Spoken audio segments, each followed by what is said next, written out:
Hello Mavericks, so today I want to start with the warm-up. Okay, we've talked about how geometry can be beneficial when it comes to real life world scenarios. So right here we have an example of placing tiles. So Miss Galvan plans to cover her kitchen floor with new tile. She does not need tiles that cover the area where the kitchen island is located. So but the week before on Thursday, we did composite figures where we combined shapes and put them together. Like for an example, an arrow, right? If we break it up into pieces, we have a triangle and a rectangle.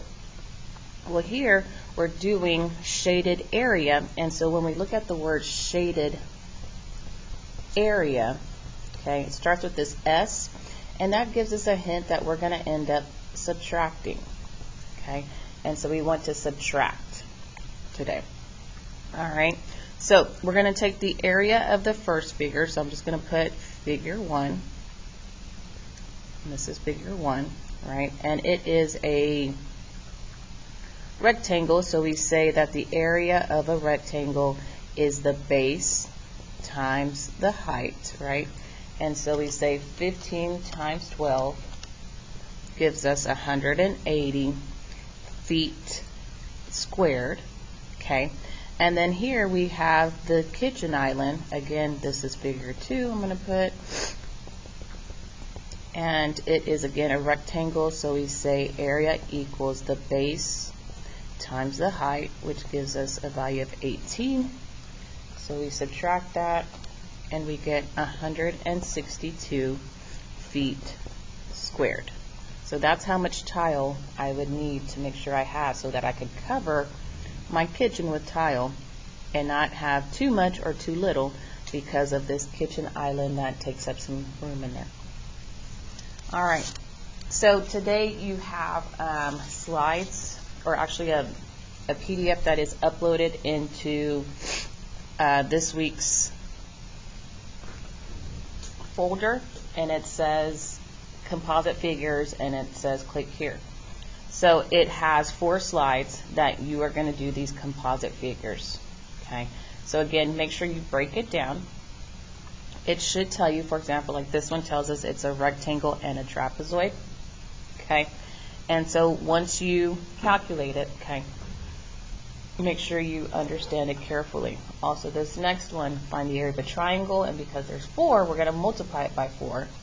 And then we would subtract it from this square.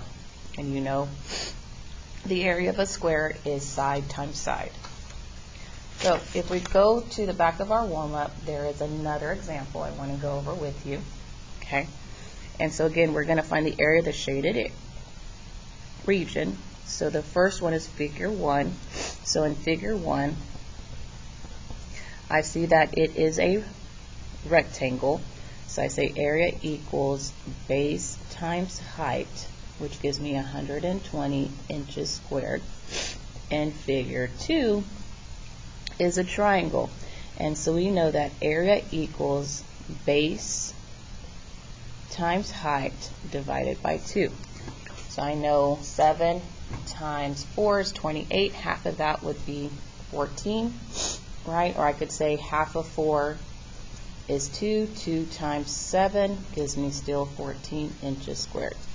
And again, because we're cutting out that triangle shape, right, we would end up subtracting, because again it says shaded and it starts with an S.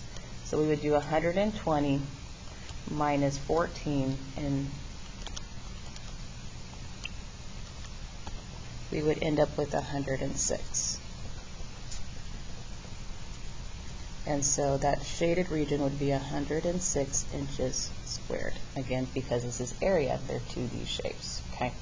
Make sure you show your work, do all your steps. You have extra room at the bottom to, again, continue to show your work in case it doesn't fit in those squares, but put your final answer in these boxes for me. Please show your work. You do have an answer key to check your work. When you are done, you need to do your math minutes, and then go into Schoology and practice the ratio games that are now uploaded. Hope you have a great day. Show Maverick pride in all you do. I will see you tomorrow.